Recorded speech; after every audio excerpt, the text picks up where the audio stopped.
God doesn't just say, "Hey, Jack, nice to see you here." It's something that you feel rather. It's you receive it through every cell of your being and beyond your cells, really. And I just knew I was in the presence of the divine, of the sort of supreme. It was such a calm feeling. I've never felt such peace and such love. It's almost as though you become a white light and you become love. And I think that's where I transitioned into being God. Is first I had the acceptance of being in this presence, and then it allowed, or I allowed it into me. And so rather than us being separate entities, we just permeated into one another.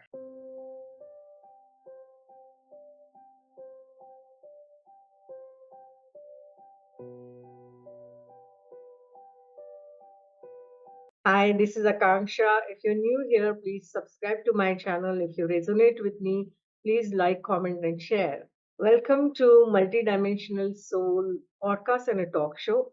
On this show, we talk about deep spiritual and mystical experiences of people which we normally shy away talking about. We are more than our physical body. We are spiritual beings on a human journey, and we discuss how a soul exists on multiple dimensions. We discuss science, technology, and spirituality point of views and perspectives on this show. Our purpose is to open our minds to limitless possibilities and our hearts to love and shine the light within bright. Our guest today is Jacqueline Stats. Jacqueline is a Chopra total well-being coach, Chopra health instructor, Chopra meditation instructor, and Reiki practitioner, corporate executive coach. And she's an expert in plant medicine integration. And in today's conversation, she's covered a lot of topics that we usually don't talk about, the plant medicine experiences that she had, how she talked to God, how she actually became the divine, and much more. It's a very interesting conversation. So let's dive right in. Hi, Jacqueline. Lovely to have you on this multidimensional soul podcast and talk show. How are you doing today? I'm just wonderful. It's a real honor to be here with you today. Thank you very much for having me on your podcast. Sure. We are talking about spirituality, and we discuss profound spiritual experiences in the show or podcast. What was your childhood like, and how did you get into spirituality? It's interesting. My childhood, I was raised without any religion at all. My parents both were, although my mother was, technically Greek Orthodox, my father was technically Catholic, neither of them really believe in anything. And I always had this profound draw to um, all of the unknown. I was obsessed with the Egyptians when I was a small child, and the pyramids, and then got into, the gods and the deities. And from there, my heritage is Albanian. So I really got into the Greek mythology and all the stories, and the stories of, Hercules and the hero's journey, which now in later life, we can really see is the story of ascension, rather than a fun tale about besting wild beasts. So it was just ingrained in me. I can't tell you why, other than it's always been a profound pull. And then as I, got into my teens and you're wanting to rebel and make your place in the world, of course, I'm from Massachusetts, so we have Laurie Cabot in Salem, Massachusetts. So I started to align with pagan views, which do not, as some people think, deny God, rather, but they see God in everything. And at that time, God was not a word that I would use. It's only a word I used recently, to be honest. Um, but that you see the sacred in everything, that everything is divine. And I think it's a beautiful way to view things from an ecology and a sustainability standpoint, is rather than these resources are here for human consumption, we see them as we share this blue ball together, and how do we serve one another. Yeah, amazing. So you've had quite an eclectic and diverse spiritual background and upbringing, I would say. So, what was the point of deflection, or the point where you thought that, okay, this is something that I should get into deeply? Because as I'm aware that you do have corporate background alongside your spiritual background. So can you talk a little bit about how did you actually decide that, okay, this is something that I need to deeply get into? I don't think I had a choice. It's something I denied for so long. And I know you have such a incredibly diverse background as well. You were really a captain of industries in every industry you stepped into. I wasn't quite as successful because it never resonated with me. I was raised very kind of blue collar. You just go to work and you're miserable every day of your life, and then you die kind of mentality. And so it was spirituality. It was something I dabbled with, and it was something that was always on the back burner. In all my lifetime, all I've ever read was spiritual books, and books of these heroes' journeys and these wonderful mythology tales. And I was always able to draw the line and connect that, each culture, each religion, each philosophy, they really kind of say the same thing. And they only appear differently in different places in the world for how they need to be received. So they all tell the same stories. But my story was such that, I didn't think that this was something, and it was programmed into me that this wasn't something that was viable. This wasn't something that you talked about. It was something that you sort of hid, and you went about your daily life, and you got your job, and you worked in corporate America, and you tried to do, all the normal things, which I could never fit into that. I never wanted to have children. I have always been a potion maker from the time I was a little kid, mixing all my oils together. And to this day, it's all my hair, my body, my face. It's all my own concoctions.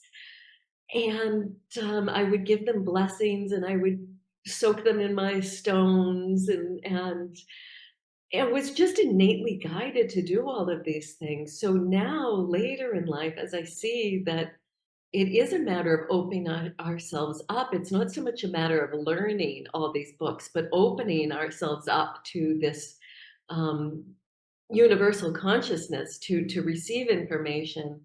So mine was I had a teacher that called it the scenic route to God, where I tried the careers, and I tried to do all those things to earn your living. And it wasn't until I finally just said, I don't care about any of this.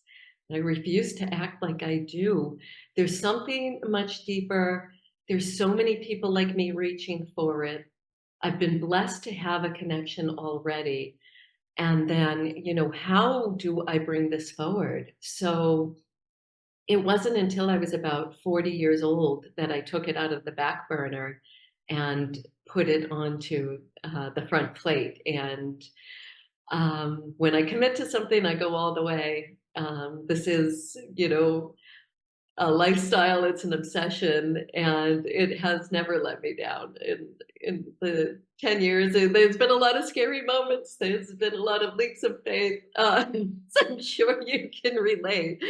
But it never disappoints. And I guess, nobody goes to the carnival to ride the merry-go-round, right? We go for the roller coaster. The universe doesn't disappoint with the ride.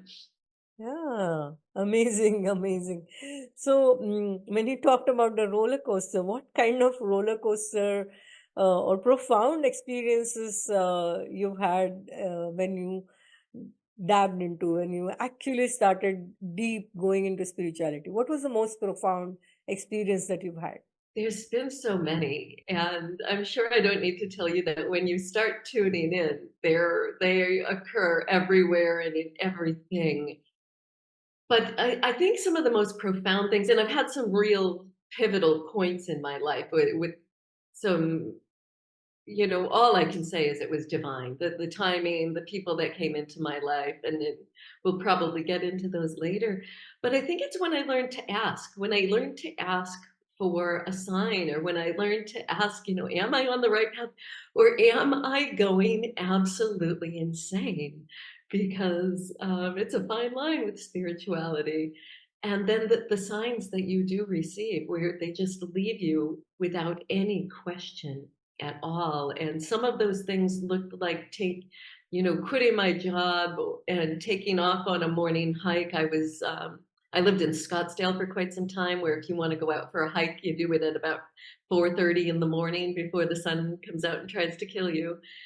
And on my path, directly over my head, a meteor just shot through the sky and lit up the entire path I was walking on. And as if to say, I will show you the way, I will light the way for you. Like Rumi says, start to walk on the path and the path will appear.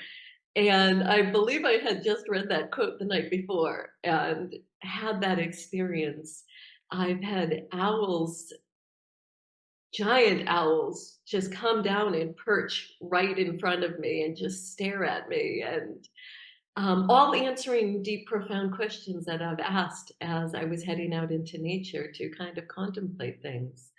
Um, I had considered taking this very beautiful Buddhist vow, and I had been asked, I learned to meditate by going to a Buddhist temple very regularly for about a year. I knew meditation was something that I needed, and it was something that it was unattainable to me. I could not stop this mind. And to sit in this room and watch all these other very average people, not monks, not these enlightened beings, but just very average people with very average struggles. We got to know each other. Everybody had their own problems. And to watch them sitting so silently and so peacefully, and I thought, how do I get a piece of this? Because if they can do it, I can do it. And it was really seeing, that it was not these ascended masters that were attaining this peace, but everyday people that helped me.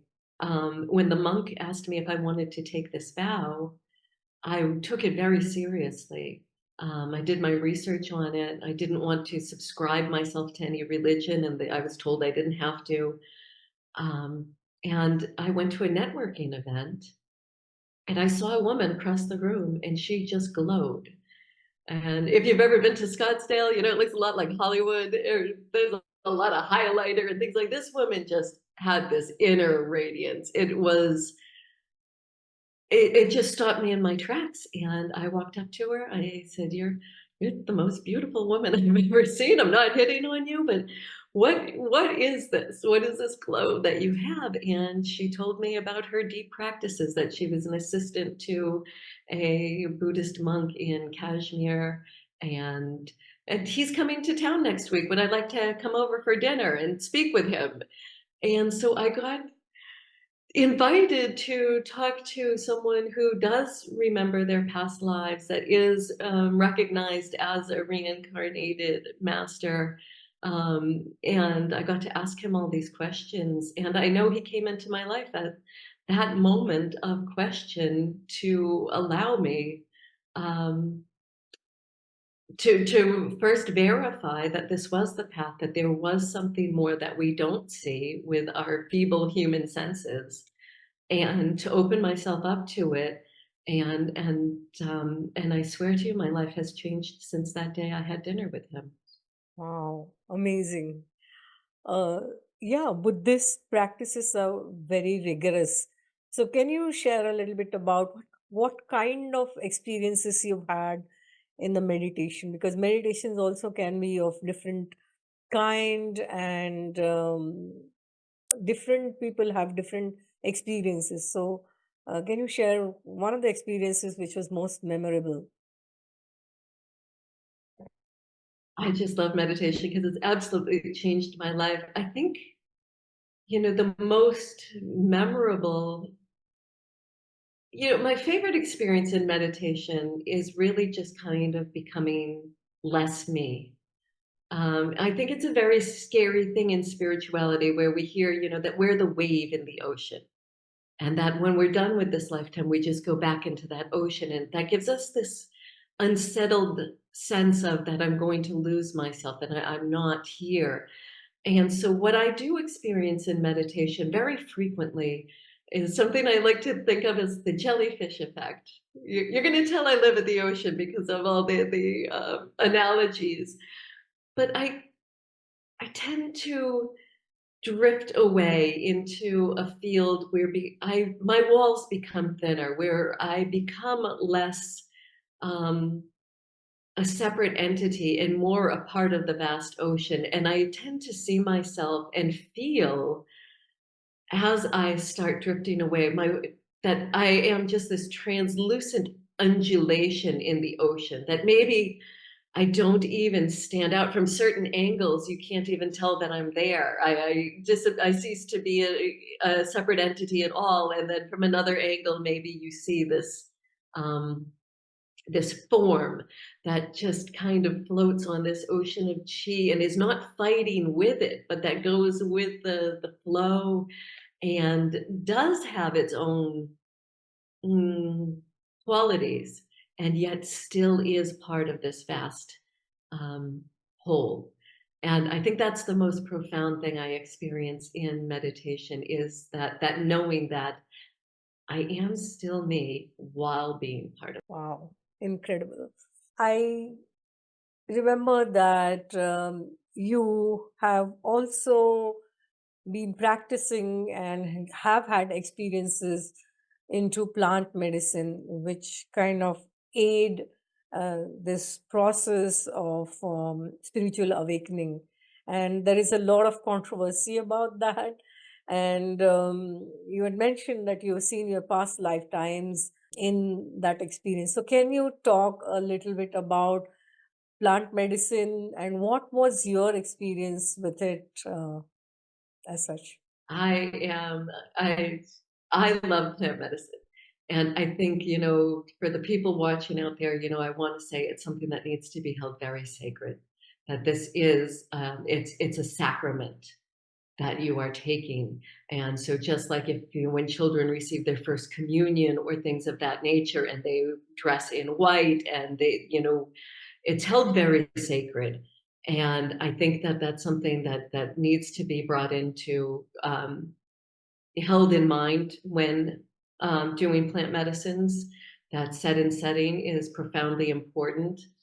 I have seen some past lives. I've seen a lot of past deaths. I wish that I have experienced more of past lives. It's something I haven't gone with intentionality to work with. But I know that they are there. I have seen myself, and this will come as no surprise to anybody that knows me or follows me. Seen myself kind of burned at the stake many times. um, in sort of the Inquisition style manner. Um, and I feel, that I've lived this lifetime that I'm living right now, maybe a few times before in similar fashion.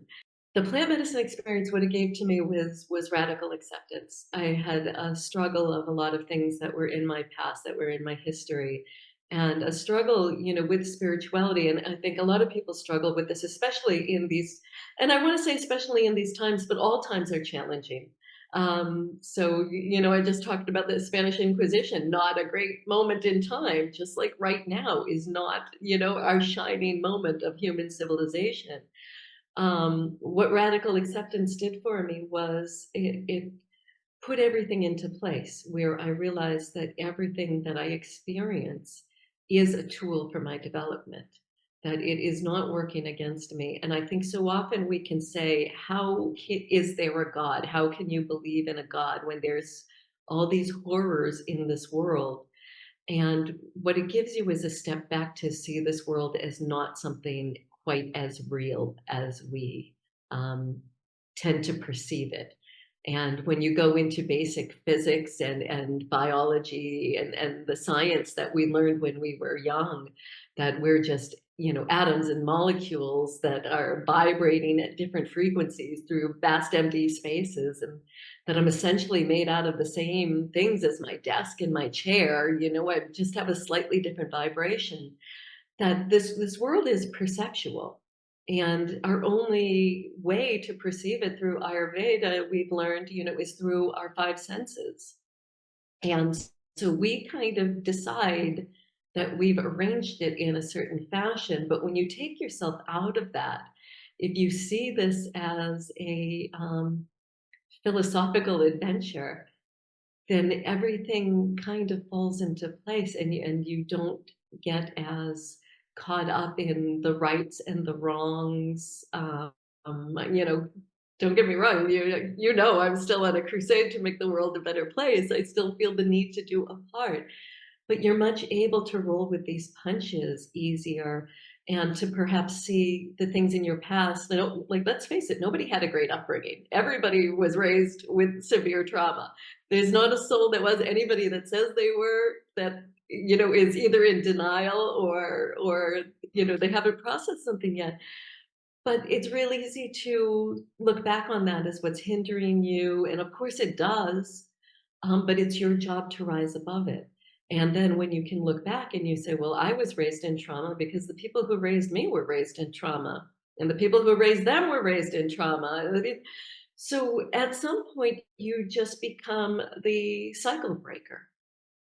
You become the one that's going to feel all of it, and decide that the buck stops here. Like, I'm putting my foot down. This doesn't go any further. But at the same time, the future generations need to do the work too. They need the things to chew on so that they can level up their game.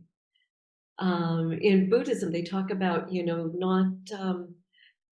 not jumping in to help or save the day for everyone, because if I am to take you, say, off of the streets and bring you into my home and give you a nice cushy life, then I have interrupted your chance to work with your karma. I've interrupted your chance for ascension. So it's so interesting, to process all of this. I hope I answered your question. Yeah, I have so many questions. And I do think that yes, more than 80% of the people have dysfunctional childhood, and we do need to break the cycle. And I've talked about a lot about it in my book also. But at the same time, what you said is that we need to practice detachment to point of views and detachment to trauma and rise above it.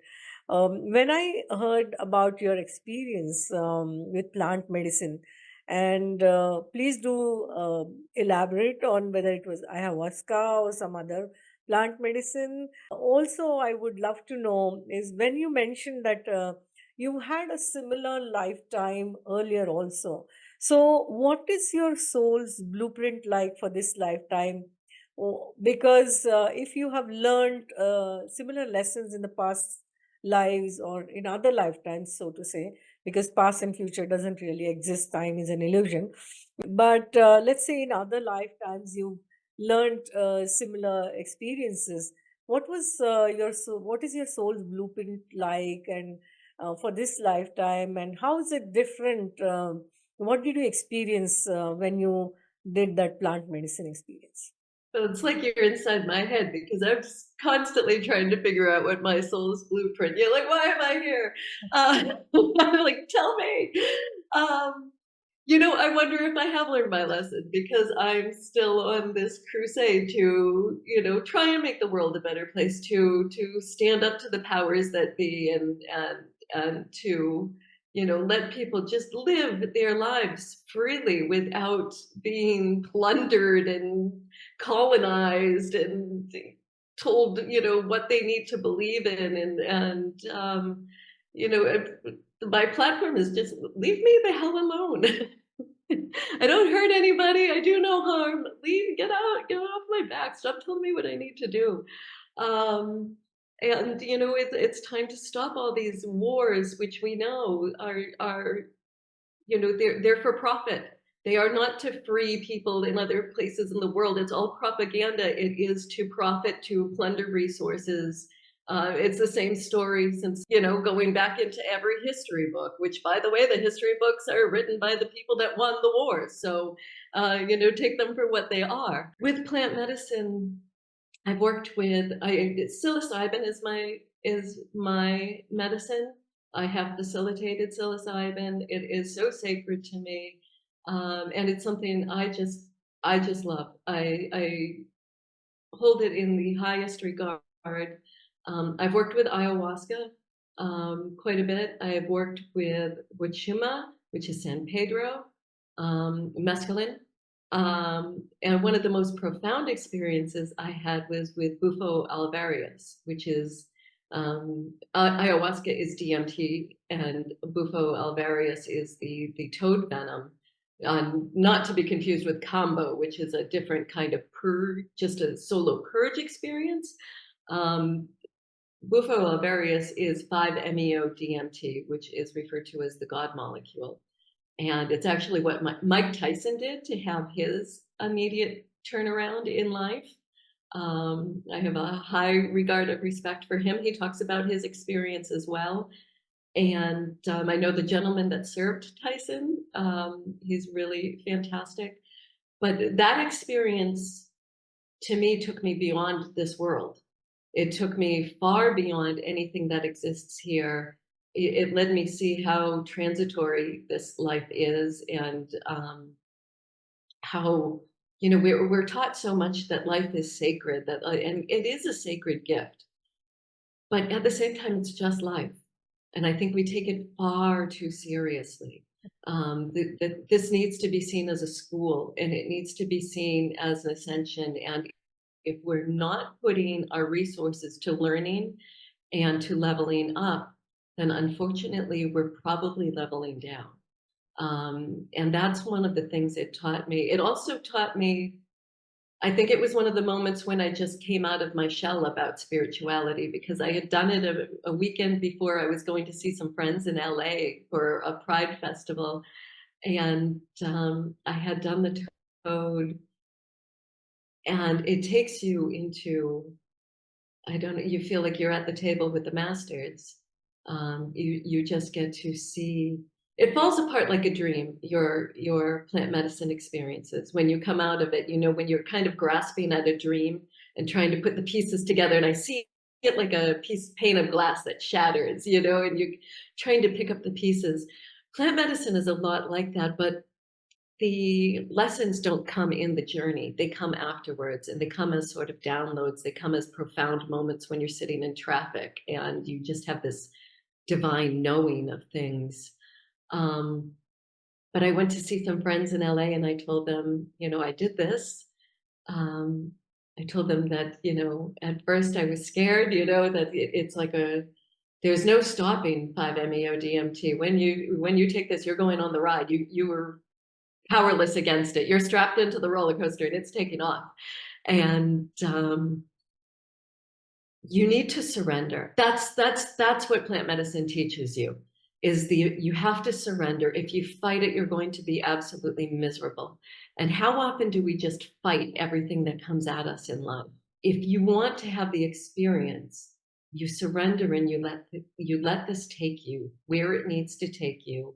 If you've done the proper prep and preparation, and you trust your facilitator, then you know that you're safe and you can let go. Now, that being said, you still think you're dying, and you do die multiple times during the experience, but you become peaceful about it. There's a point where you just say, you know what, I'm dying right now, and thank God, I can't wait to let go. I can't wait to release. That when you come back, you're actually a little upset. um, and so I told my friends, I said, at first I was talking to God. At first I was everything, and then I was nothing, and then I was with God, and then I was God. And they, of course, just looked at me like I was nuts. They like, have a drink. But I think that was the first chance I really got to express how profound this is and how life-changing it is. I had lost my best friend shortly before that. He was a friend of all of ours. And like so many people right now, this world has become too much for gentle souls to tolerate. And it's not the bad souls that are leaving us, it's the most gentle. It's the ones that try so hard to fit in and that work so hard at it. And my friend, he actually had a very supportive family and what from the outside you would look at as a very easy life.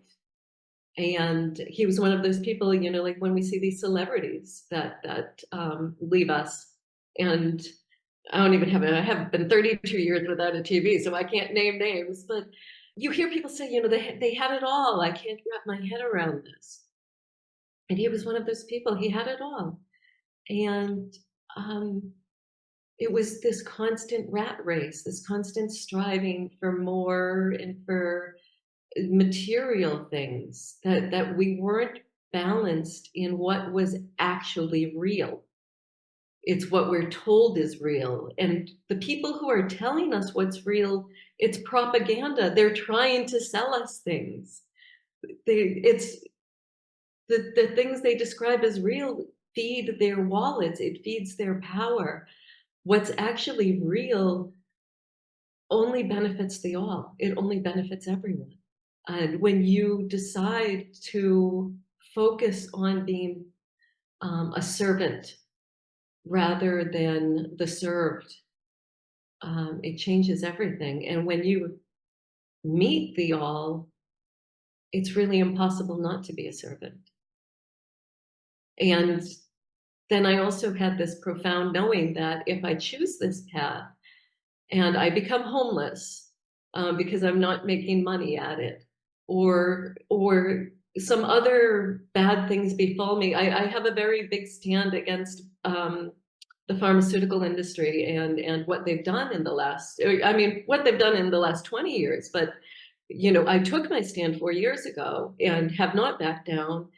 And I had to come to terms with the fact that that could cost me my life, that the people who do this get suicided all the time, that somehow they disappear. And I had to decide I was okay with that, that there is so much more than this physical life.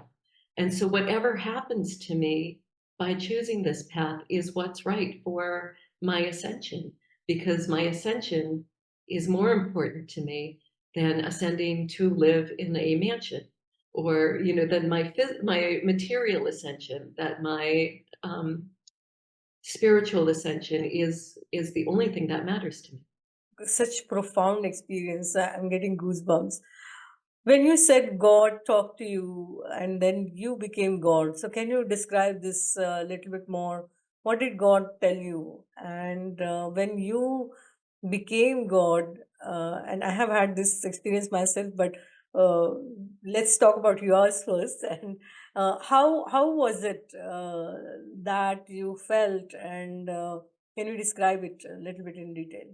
Yes, and I do want to also say that although plant medicine opened the door for this, and I can't wait to hear your experience as well, that I've been able to have this experience in my life without the use of these aids. I think these aids, you know, if you look at the mycelium of psilocybin mushrooms or any mushroom, the mycelium, which is the neurological complex that happens under the ground, it looks exactly like our neurology in our brains. It's very similar, and it's the same thing where it's electrical impulses that travel down these pathways that are created. So it's my belief that the psilocybin just helps to open those pathways. You know, as we know from Ayurveda, you want to have improved brain health, eat walnuts. They look just like a brain. You know, your kidney health, eat cashews. They look like a kidney. So this mycelium looks just like our neural pathways. And I believe that the mushrooms can help you to open them. And so rather than be used as a daily crutch, I hear people talk a lot about microdosing and things like that. You're going from one medicine to another. The goal, in my opinion, is to not be reliant on any crutches. So my first experience with that was With 5-MeO DMT, it's not like ayahuasca or psilocybin where you can have these very bright and profound visuals. Um, this really takes you to a place of white light. This takes you to a place of just pure existence and being and knowingness. And so, God doesn't just say, "Hey, Jack, nice to see you here." It's something that you feel rather, it's you receive it through every cell of your being and beyond your cells, really. And I just knew I was in the presence of the divine, of the sort of supreme. And it was such a calm feeling. I've never felt such peace and such love. It's almost as though you become a white light and you become love. And I think that's where I transitioned into being God. Is first I had the acceptance of being in this presence, and then it allowed, or I allowed it into me. And so rather than us being separate entities, we just permeated into one another. And I was able to feel this extreme peace where I had an unsettled mind, a peace with all that is, with all the beings, with all the terror that's happening, and a love for every bit of it as well, to understand that it is this divine. I can only just refer to it as a school. This is here for our learning. And I never wanted to leave.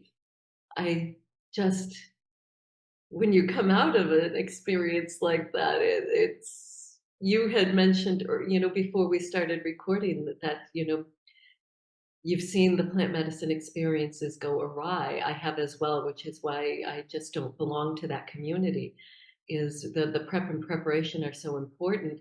And when you have an experience that profound and then boom, you're dropped back here in this reality, it's hard to function. I know a gentleman that basically hasn't gotten out of bed in 6 years.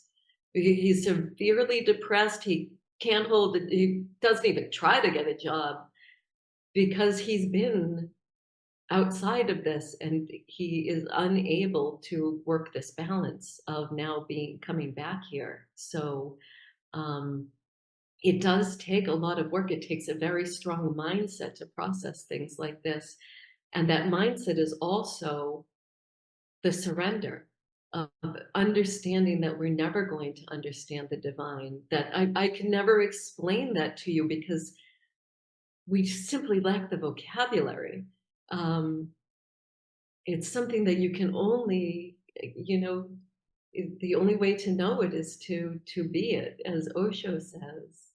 But I also love what Joseph Campbell talks about with the hero's journey is, and this is something that's very special to me because I've had some history of mental illness in my family. What's really interesting is the things that my grandmother used to talk about are all the things that are happening right now. She was just talking about it 60, 50, 40, 30 years ago.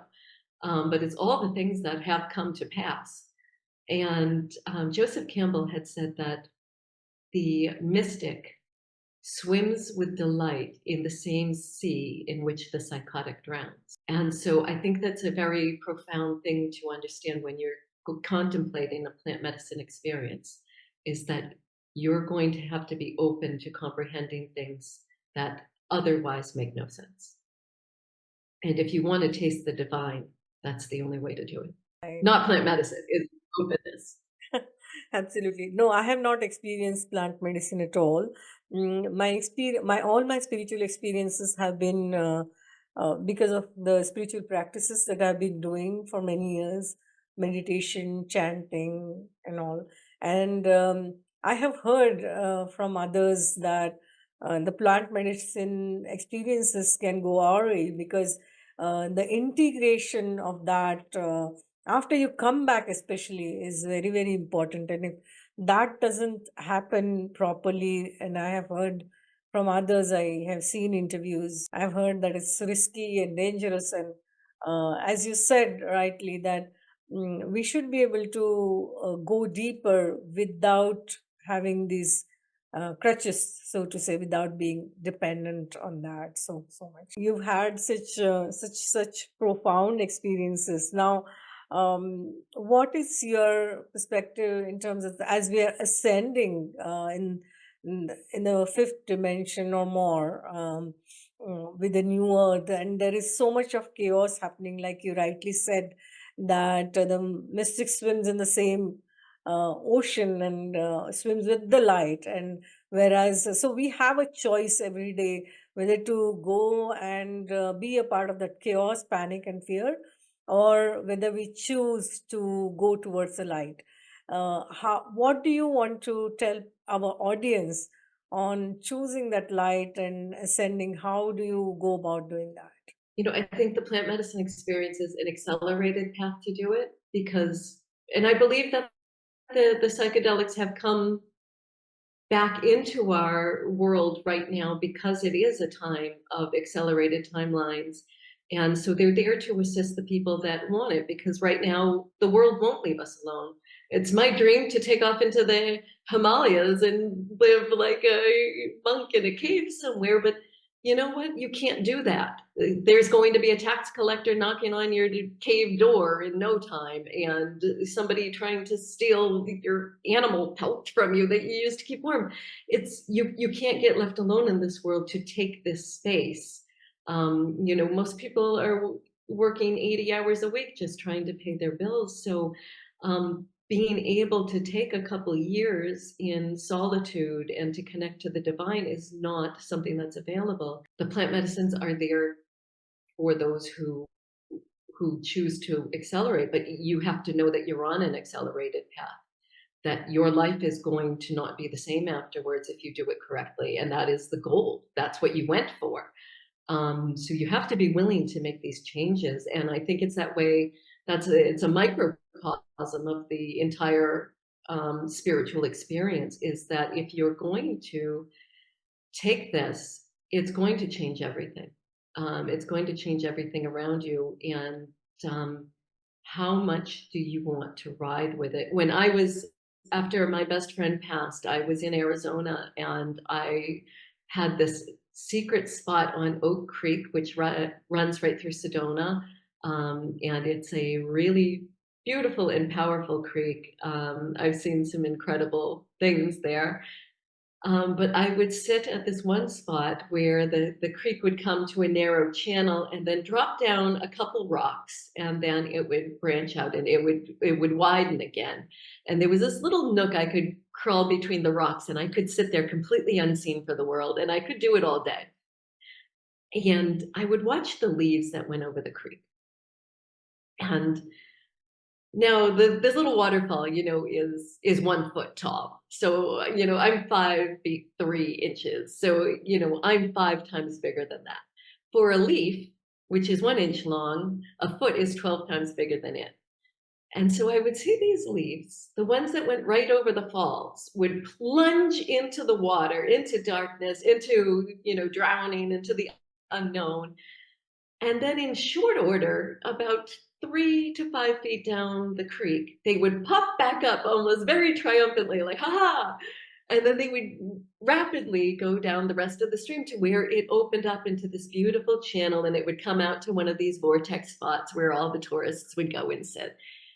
And the leaves that didn't go right over the falls, the leaves that kind of meandered in the safe spaces around the rocks and into the weeds, they got hung up, and it would take them half an hour to an hour, if they didn't get stuck, to go where this one leaf that took the plunge went. And I thought it was such an analogy for life, is if we don't go for it, we're just going to be suffering.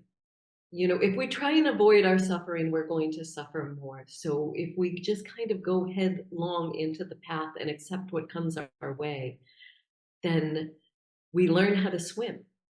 We need to trust ourselves and our ability to survive, and also the fact that we are not built to survive forever. That if it's our time to go, it's our time to go, and to not be so clinging to a world that's just illusory. So it's really, I think it's all about letting go. It's all about releasing control. The less we grab that steering wheel, the smoother the ride always is, and it's the hardest thing to do. And in this world, especially, we are so much used to controlling everything. Letting go, surrendering to the unfolding of life is one of the most challenging things which you need to learn. Absolutely agree with you on that. You mentioned about Sedona, and there are certain high vibration vortex places on Earth. So mentioned that you've seen some things there. So can you share a little bit about that? Sure. There's one thing I experienced in Arizona, and the desert is a really interesting place. It has such beauty if you're have the eyes to see it. And I wonder, also, because I've camped out in the middle of the desert, in really the middle of nowhere, and I don't know if maybe because there's not so many plants to absorb energy, or what it is, but energy runs wild out there. Um, and um, the walls are thinner. The walls of this world are a little thinner. You can kind of catch a glimpse of other things. Stephen King wrote about it, called The Thinny, in his epic tale, The Gunslinger, that it's thinner and that you can kind of see behind the veil. And I had that experience multiple times in Arizona, also in the desert. And this is without the use of any medicines or marijuana, or anything. Um, I'm someone that is very, I still have a lot of control issues, so I'm somebody that I like to be in control of myself. I don't like to be reliant on things. I don't like things to control me, especially governments. But so it was really important to me to be able to foster these experiences naturally as well. And, sitting by that creek, I had the experience of the water was just this channel of energy. Rather, it wasn't water, but I saw it as its almost structure of carrying all this spirit energy through Sedona. And almost, the twinkling of the sun through the branches, and the river, and the interplay of the insects, and it is transportive, where it could take you into sort of another dimension of like fairy like realms, and more divine realms. And so I can't say that I've ever actually, stepped out completely and walked into them and had conversations. I'm still hoping that experience comes, and, Babaji comes and sits next to me by the river. But I've definitely tasted the land. I've seen the landscape. I know that it is there. And, one thing I try and impress on people when we talk about these experiences is that our field of vision, you don't hear a dog whistle, because our sense of hearing is not that finely tuned. So while a dog hears a dog whistle, humans do not, because it vibrates at a frequency that our eardrum, which just receives the vibration, cannot perceive. Our eye is a simple piece of machinery. It is a lens that receives light. It travels down the optic nerve to a receptor plane in the brain that receives that light and translates it into everything we see before us. But humans see less than 5% of the visible spectrum. So 95% plus of what's happening out there is beyond our perception.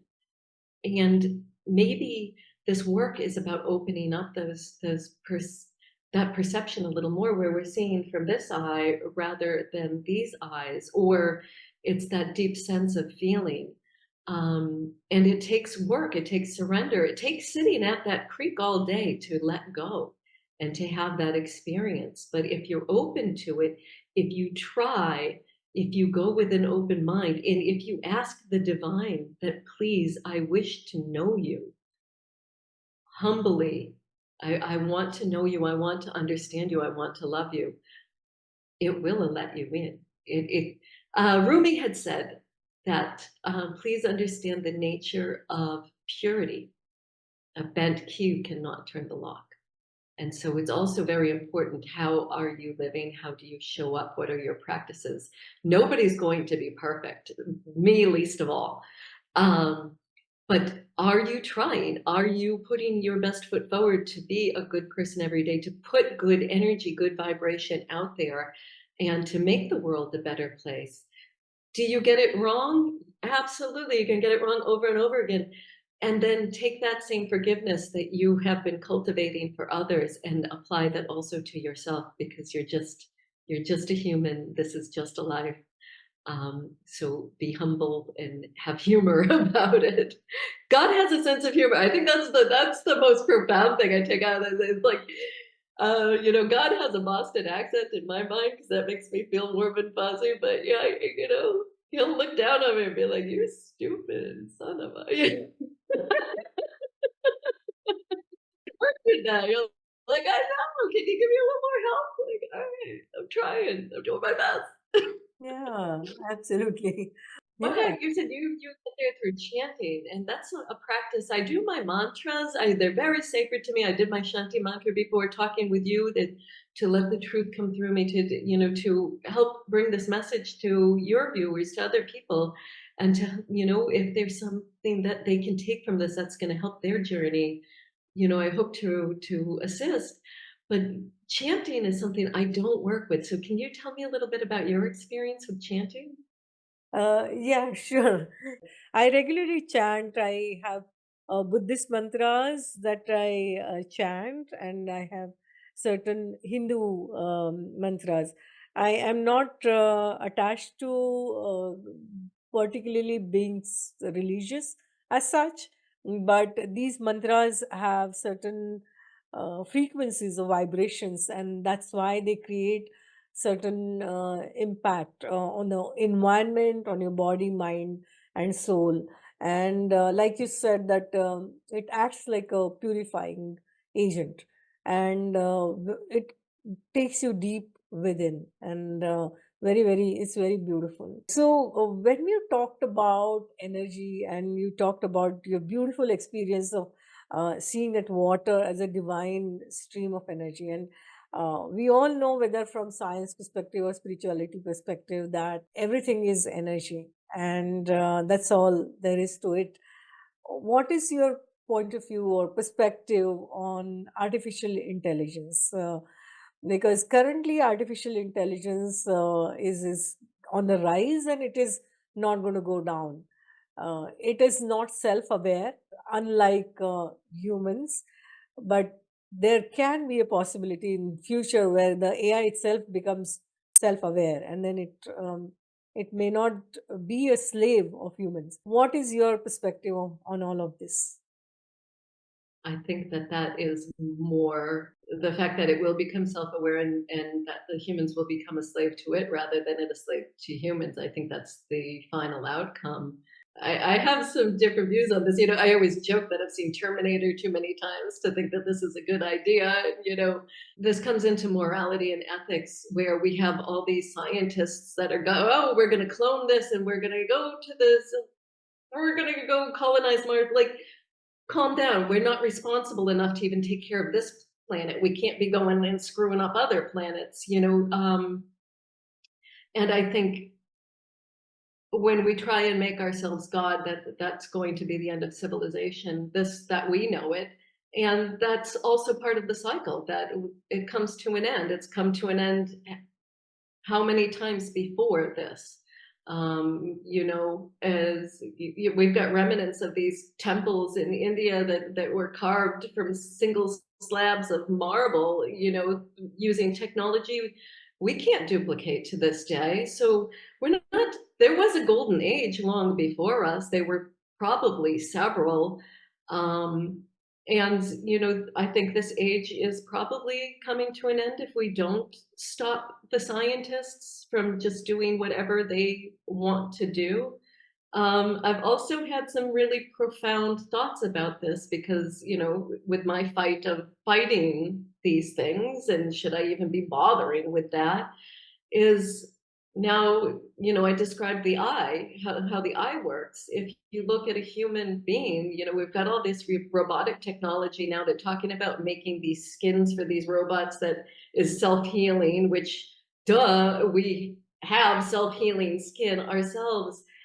And so I've been contemplating whether or not we're just AI robots that have run amok, that we're left behind on this planet, because we are a piece of machinery. We're the most technologically advanced piece of machinery it is. Our mind is nothing but, when you get to this advanced kind of knowledge that you and I have, our mind is just a computer that processes our perceptual experiences, which is exactly what these robots do, to know how to make their next move. And, there's a lot of evidence that shows that our DNA has been spliced. And so it makes me wonder whether or not we are that AI intelligence that has become aware of itself. And then, the mission of those of us who are looking to ascend and to help others, we can't help others. We can just share our stories and the knowledge that helped us, because it's such an individualized journey. Anybody that tells you they're going to help you is trying to sell you something. Don't believe them. But, but it's all about opening up your ability to process your experiences and your own innate wisdom. Um, I see myself as trying to leave the material world. Is okay. In order to live here, everything has to feed off of one another. A fire feeds on the tree and transforms it. A wolf eats a bunny rabbit, and everything is suffering. Um, and everything causes suffering on something else. And I think the only way out is to not crave a material existence, to release yourself from the need to be sort of whole as we see it. It seems to be some kind of a trap. And that's what I kind of see as the Matrix. It's this mental trap. Yes, the Matrix is the system of consumer debt, and you have to go to college to get a job, and then you have to have the job to pay off the college, and you got to get the car to get to the job, but now you can't quit the job you hate because you've got the car payment. It's this never-ending cycle. But I think our whole reality is that way as well. And so maybe it's a releasing of this need to have physical pleasure. That it's a big thing in the Matrix, the guy that opts out, right? All he wants to do is eat a steak. Now, I'm vegan. I'm not one of those militant vegans that tells everybody all about it. But every now and again, I crave a steak, and I think of that guy, like, let me just go back to the way I used to be, like having some champagne in a nightclub and enjoying a filet mignon, because, I thought I was very happy. I was happy, but this is a profound peace that I was looking for. This is a bliss, where that was a transient happiness that was dependent on something else. And what it was dependent on was something else suffering to feed me.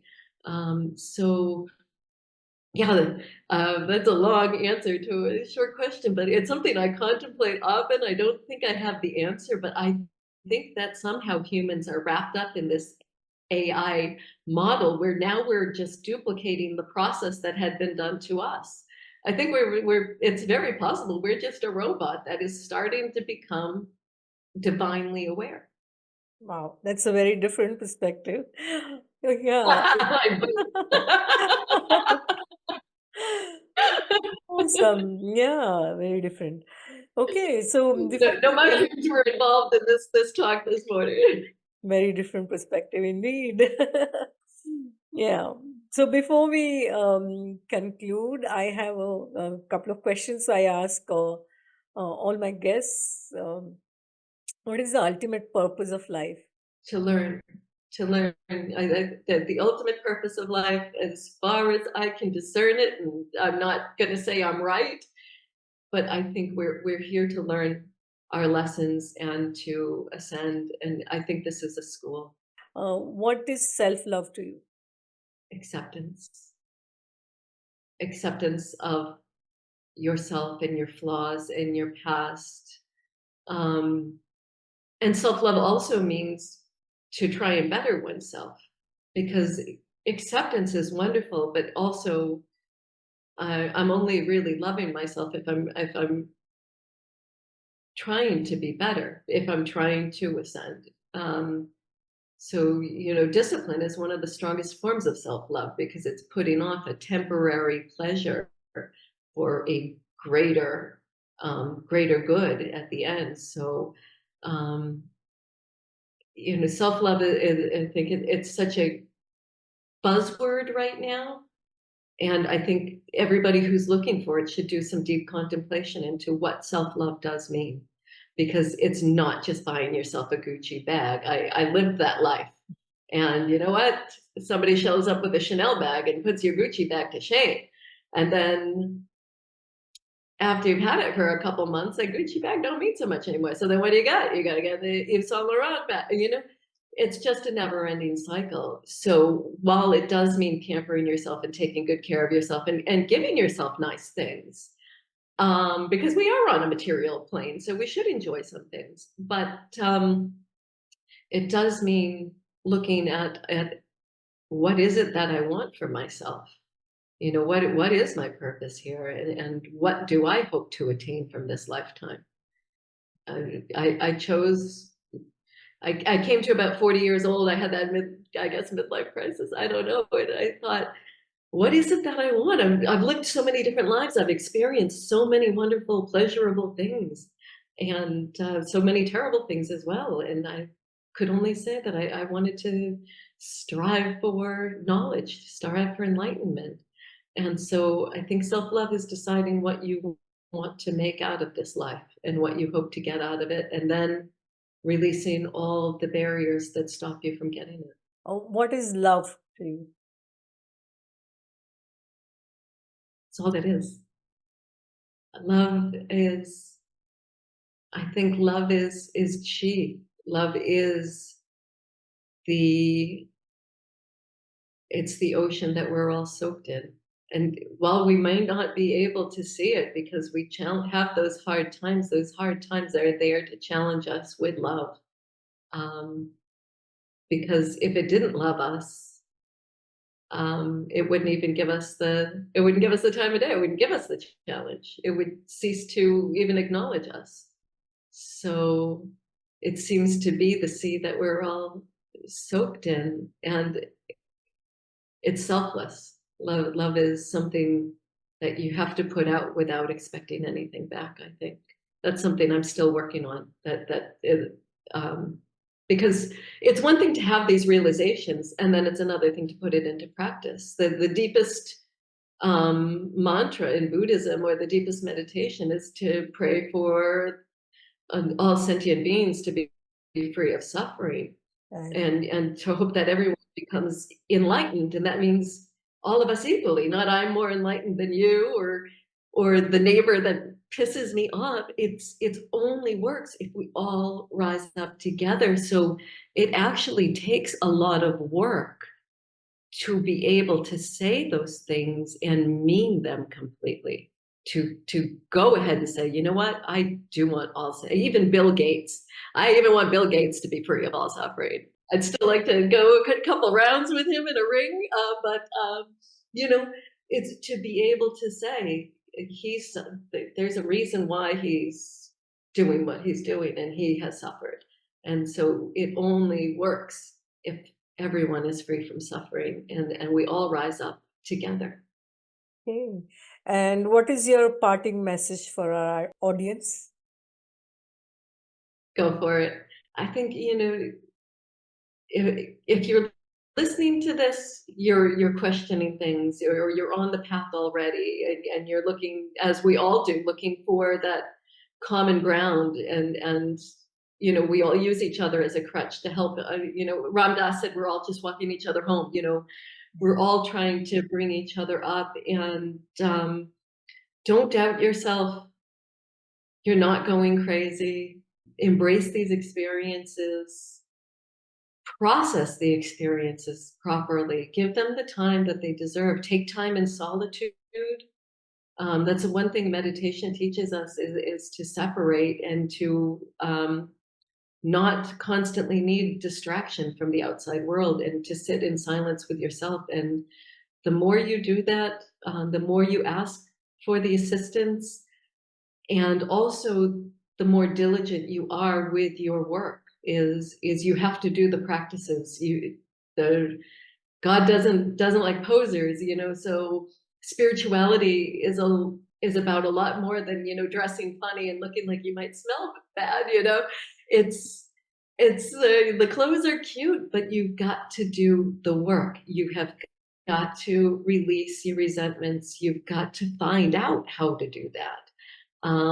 And so screw up, fall down, scrape your knee, get back up and do it again. And because the only failure is in not trying. Thank you. Thank you so much. And where can people find you? My website is aconsciousevolution.com. And my email is on there. My phone number is on there. You can actually just reach out to me anytime. I because I'm against AI, I came out of a big coaching firm that did executive coaching, and all these big firms say the same thing. All the big psychology and therapy firms, and they say, we've recognized that the lack of human connection is the biggest driver of the mental health crisis right now. So please subscribe to our app and our AI 24/7 chatbot, and you can be connected. Like, what? If you reach out to me on my email, it's only me. I will answer you. There is no AI chatbot. It is authentic connection. And you can follow me also on social media, on Instagram and on Facebook. My name is Jacqueline Stats, STATS, like statistics.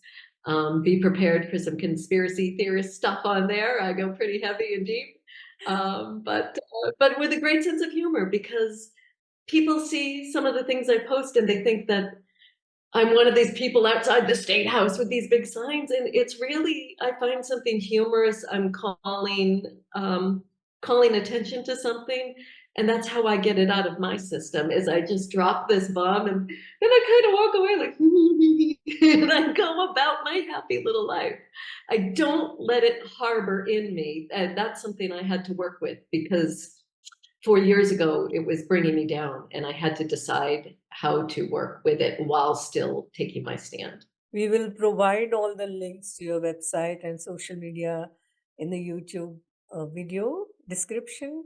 Thank you so much, Jacqueline. It has been an honor and pleasure to have you on our talk show and podcast. And all the best in whatever you are doing, helping people. Shine your light bright and keep spreading light and love. Thank you so much. Thank you. It's such an honor to be here with you, because you're just such a go-getter, and your ability to reach people and to take what comes into your heart and to put it out there, which is such a challenge for most people.